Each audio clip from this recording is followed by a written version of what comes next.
the fact that they didn't play scared, they didn't show TSM a large amount of respect. They took a lead and they went with it.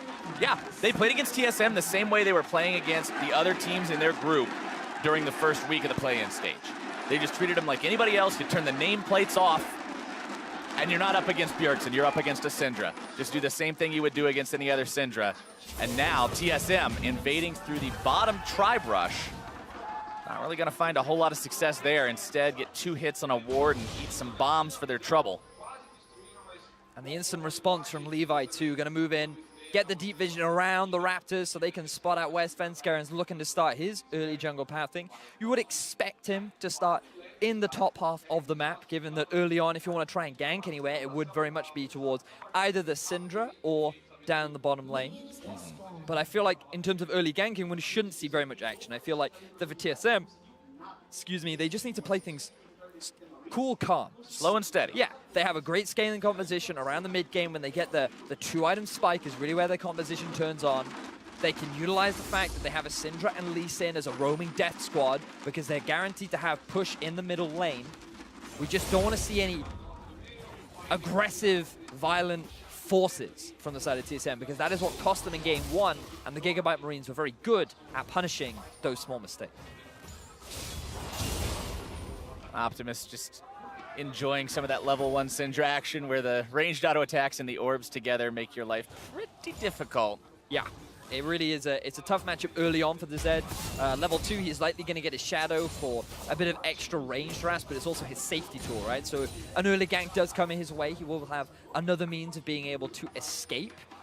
You know, we actually see interesting pathing from Levi heading towards the bottom half of the map. I was going to say, speaking of early gank potential, Levi now moving into enemy territory, thinking about stealing away Svenskaren's blue, but Sven heading towards that now, might just discover him.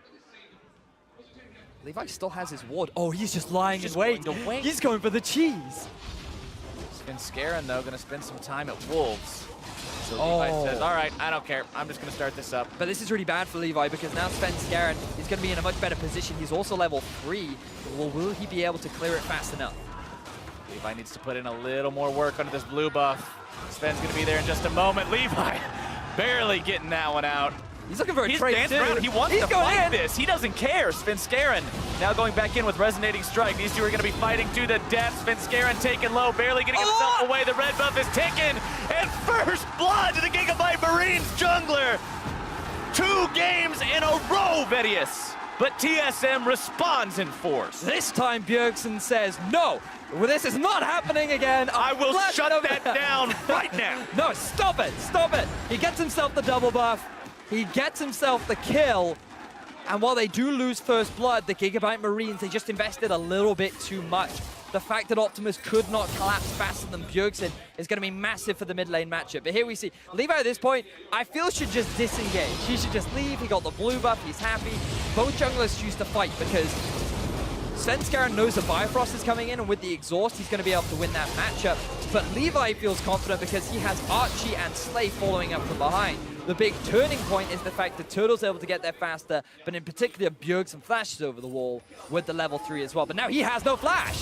Bjergsen has double buffs, though, but not for long. Levi comes back in, and Optimus is going to be given the kill. TSM's mid laner falls. Now Archie trying to get himself away from Karen's counterattack. Jumping back over the wall with the safeguard. He had Biofrost waiting just so he had that escape route.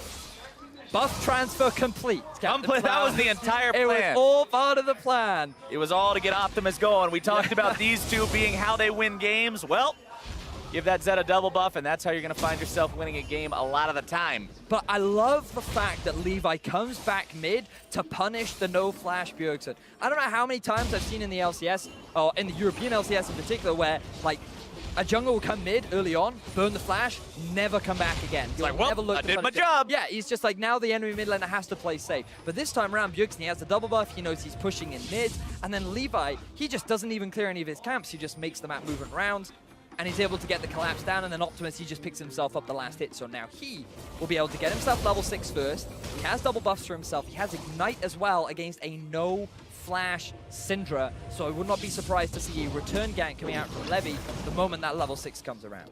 Many plays to be made, and like we said about these guys, you know they're always going to be tracking those leveling spikes. Levi in some real trouble, though, going to be caught out and punished as Bjergsen grabs himself a kill. 3-2 now for TSM, 2-1 on Bjergsen. He's got 100% kill participation thus far. Now he's got himself a blue buff, too.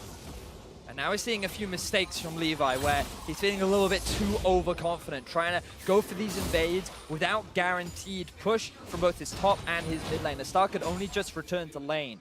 Optimus, he was not in a position to continue this push because even though he has a kill and he has a slight experience advantage over Bjergsen, that does not mean he suddenly now wins this match because he's going all in. Bjergsen going to be jumped on by Optimus, who immediately bails himself away after getting shoved around. Deathmark not going to do nearly enough. Bjergsen doesn't even need to get himself all the way back. Instead, just going to go ahead, eat one of those biscuits and hang around.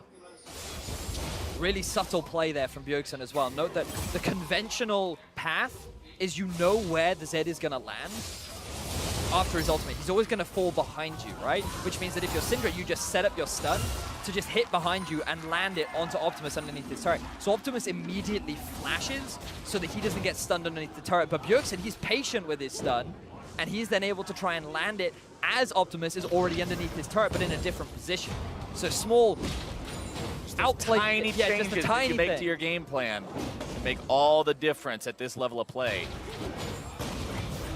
That's not exactly where he wanted just to go. Trying to give him a drink. Yeah. A little dehydrated there, Haunter. Take a sip. But neither one of these two really in any supreme danger. A lot of Doran's rings between them, though. Oh, yeah. Fellowship build coming into fruition right now. We're going to have all the rings of man at this point. We're going to have something up there. These guys just making sure they're invested into that early game. 48 to 54 CS, both farming around the same rate as well. Biofrost in this bottom side river, laying down some vision, just roaming around a bit. Turtle's just cool hanging out underneath the turret. Keep in mind, Wild Turtle does have that ultimate available. Enchanted Crystal Arrow can be used to set up those plays, but Mega Inferno Bomb also online for Slay. Remember what happened to Wild Turtle in game number 1 when he didn't respect the burst power of the Marines' bottom lane. It's very true. It's very, very true. Now, Bjergsen with Sven is moving towards the top half of the map. Optimus is going to use this as an opportunity to try and push mid, but Starkey doesn't have mana. He does have flash, but no ulti. This is going to be a very difficult situation to get away from with the 3-man collapse. Haunter needs to get himself away from the turret. He does so, and Svenskeren grabs the kill onto Stark, as now they'll put the pain onto the tier 1. Clean dive from the side of TSM. They had river control. They knew that it would be too late for Stark to notice before they were able to get themselves the dive. And they should be able to get themselves the first tower of the game. Now the Gigabyte Marines, they're trying to respond by getting themselves the Infernal Drake. And they'll do so. But that turret first blood will go the way of TSM. That's a nice chunk of gold going into their pockets, and they're 2K up. Oh, for sure. I think TSM can be pretty happy with that. They can keep sending Haunter up top, but now he has a little bit more freedom to make more map movements, right? He has his TP coming up fairly soon. But notice how Gigabyte Marines are using this as an opportunity to get deep vision down the bottom half of the map. They want to try and make a play towards this tower, but Haunter's already making his way down there. Levi trying to jump onto Wild Turtle as Optimus makes his way into the fight. Deathmark is used. Mega Inferno Bomb comes in for the help. And you can see the Shuriken on his head seals his fate. Biofrost is not there in time. And Levi, the blue buff bandit, I'm pretty sure he has stolen every single TSM blue buff this series. Manages to get that one as well as the kill, but Bjerg and Sven are here to try and avenge their fallen comrade. Heal used, flash as well.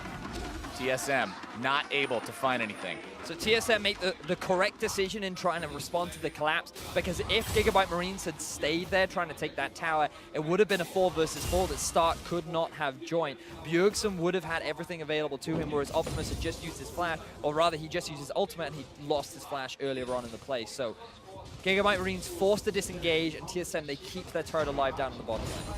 Meanwhile, Haunter walks back up topside in just perfect timing to catch that entire wave. Turtle now hanging around mid lane, working on that Blade of the Ruined King. Morello Namicon will be the build for the Ziggs as per usual. Tracker's Knife with Warrior's Enchant done for both of these junglers. Tracker's Knife pretty much the staple of competitive League of Legends play, making sure you can get down more of those wards, keep more of an eye on your opponent.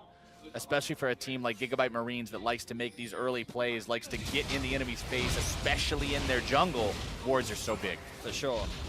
Now, if you are the Gigabyte Marines, the best case scenario for you is to actually get this bottom tower down as swiftly as you can, because then you can move the Ziggs and the Karma to the mid lane to start dealing with Bjergsen, and you can move Zed off to a side lane. The best scenario for an AD assassin is just to be free farming where there's no real threat. You can just get all your goes Haunter go. Oh, that was very aggro. Now they're going in, looking to make even more happen if they can. Optimus goes down, and Bjergsen goes up to 3-1 and 2. TSM is not going to be waiting around this game. They will turn the Marines' own game plan against them.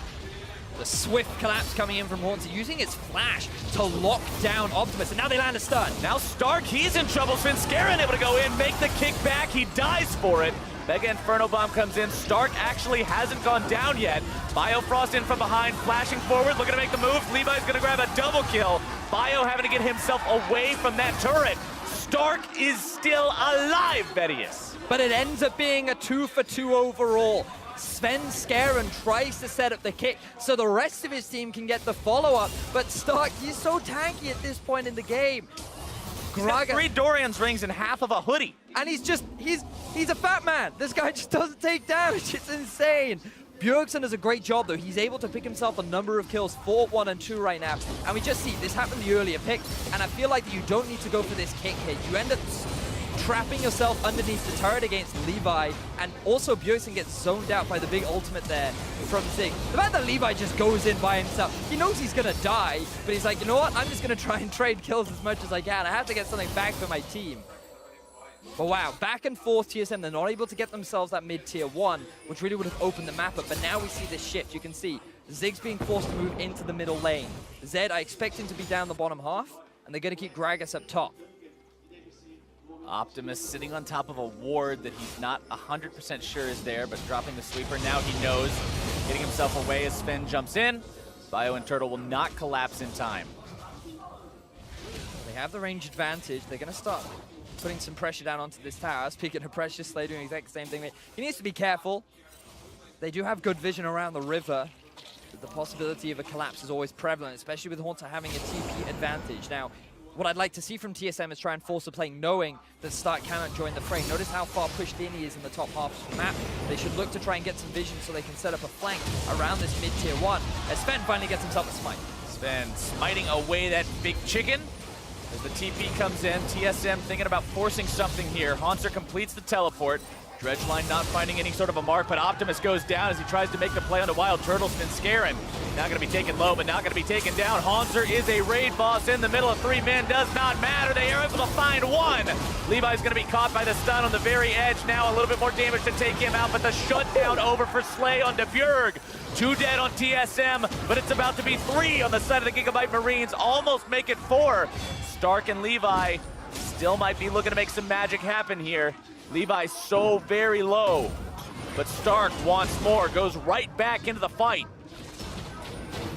TSM will escape over to Wild Turtle, who this entire time was working on that tier 1 turret. Gets another objective for TSM, and they'll go up to an almost 3,000 gold lead after a bloody jungle fight. So this time TSM, they're in much more control over the game. They're winning far more of these fights. They just overcommit a little bit too often. So what we see is Optimus coming in from the flank. He wants to try and get the kill down onto Wild Turtle. He feels that in this situation, he's able to get it with the heal, the exhaust, and the power of Braum. You're identifying why this pick was being brought out from TSM as an answer.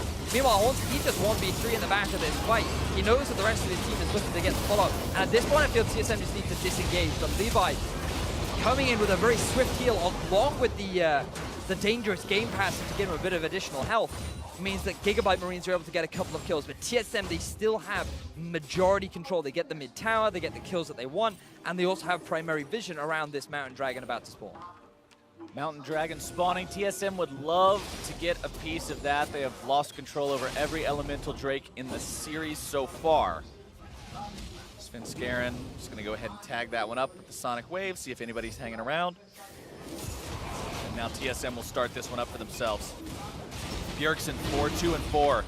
Very scary on this Syndra. Definitely the guy that you got to watch. Explosive Casket, Enchanted Arrow, both going to be finding nothing. Turtle in some trouble, going to be taken very low. Optimus evading some trouble with that death mark, as now he is down, but so is Sven. Gigabyte Marines trying to chase TSM away. Haunter tanking as long as he can, gonna be forced to flash, trying to escape. A nice Glacial Fissure as Gigabyte Marines stay a little bit too close, but Slay grabs the kill onto Biofrost. Levi over the wall, cuts Turtle down, and Bjergsen goes down as 2. TSM, 1 man left alive, and he is at blinking HP. The Marines will take the fight and earn the Drake. And this time around, TSM, they were playing that fight so well, kiting back through their own jungle, utilizing the narrow choke point to land so much of the damage from Bjergsen, but then again, they just overstay a little bit too long. They do not expect the Gigabyte Marines to just continue with their fight. They stick on to TSM, they continue with the flanking, they realize that Slay has all this range damage that is continuously chipping down TSM, and they're able to win out. So you see the positioning from the Gigabyte Marines, and they're actually coming from all 3 sides. But here, TSM, they move backwards in towards the choker. Look at this great stun. Optimus is taken out of the fight, Archie is taken out of the fight, and Levi and Slay, they can't really get involved. And at this point, TSM, they just have to concede. They need to back away. They cannot stick around. But then you think, oh, actually, things are looking pretty good. They get Stark pretty low. But then here, while Turtle overextends, allows Levi to get the kill. Bjergsen overextends, allow a 3 versus 1, while the rest of TSM are already looking to back away. And this is just another example of TSM overstaying their welcome and thinking that they can win these extended fights. Levi 6-3-3, another good game for the star jungler of the Gigabyte Marines. We've been telling you guys the entire time, this is the guy to watch. He works well with Optimus, he works well with the rest of the team, just making plays, doing everything. And this is why the guy is just a monster. Monster dropping the ulti onto Optimus, now looking to lock him down even further. Bjergsen wants the burst, but instead he's going to be bursted very low. Zhonya's Hourglass to keep himself alive. Optimus grabbing the kill with a well-placed Shuriken. TSM loses 1. Now Gigabyte Marines might lose their top laner in this bottom part of the map. Biofrost tanks up the turret long enough to make the play a success, and TSM will continue working on that tier 1. Meanwhile, Slay takes down the tier 1 on the opposite end. This game is just all over the place, Vedius. The Enchanted Crystal Arrow making its way up towards the mid lane, not going to be finding anything. Haunter the target, Archie not going to drop to that turret. And Optimus gets himself killed number 4.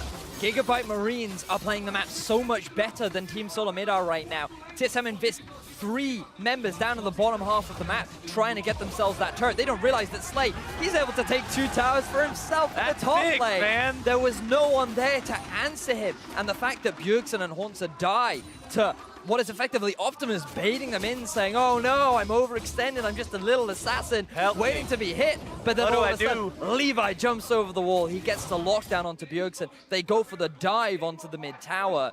And we're just seeing it time and time again. Gigabyte Marines are not afraid.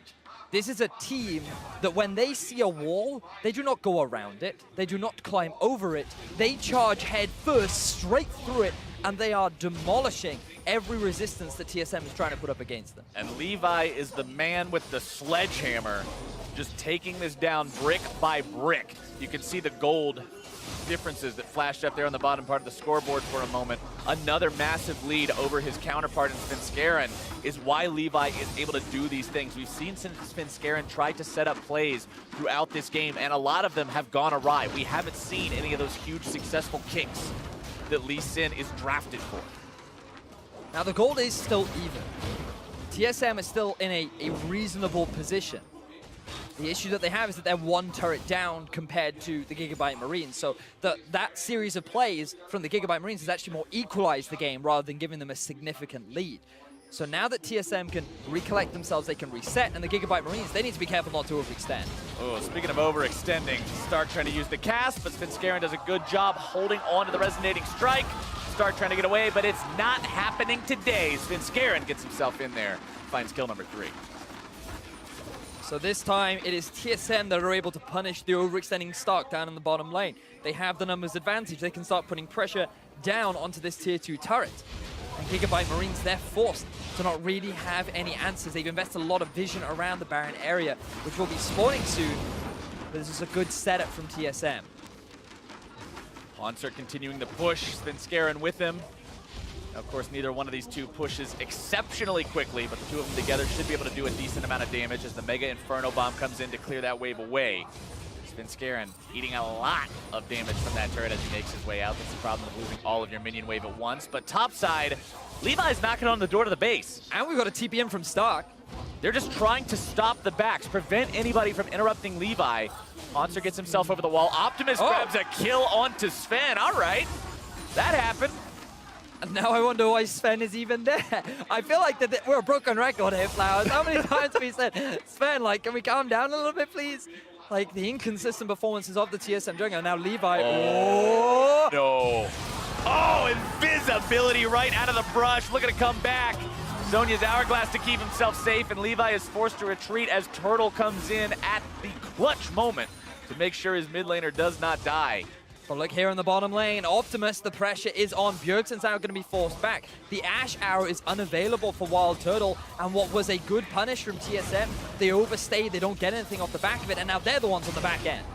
Thinking about making something else happen if they can. That's the Marines' game plan all the time. Always look for more. They grab the tier 2 and they get out.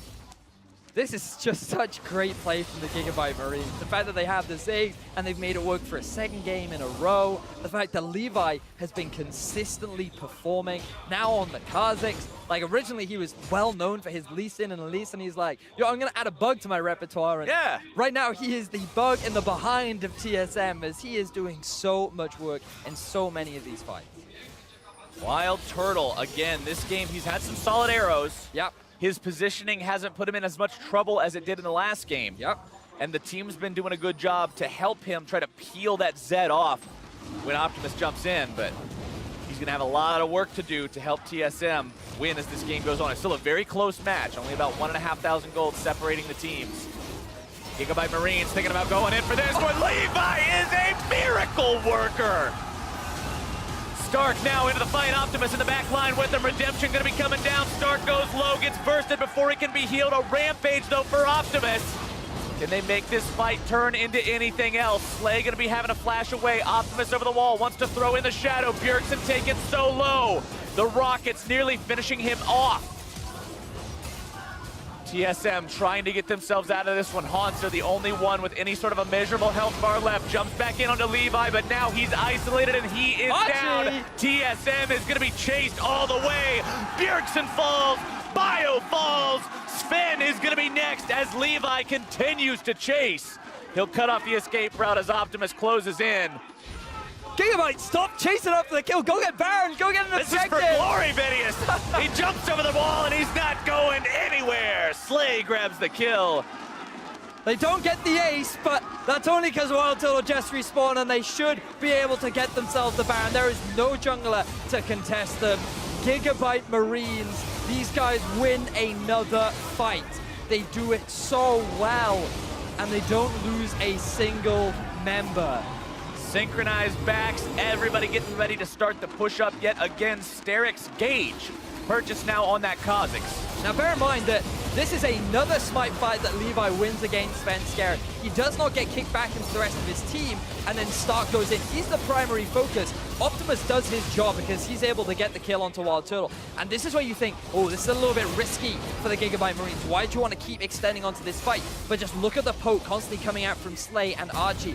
Optimus up on the flank just trying to do what he can. And the way in which the Gigabyte Marines just play this so slowly. They don't try too hard to force anything. TSM, they're always on the retreat, and they don't have the mana or the health bars to really commit.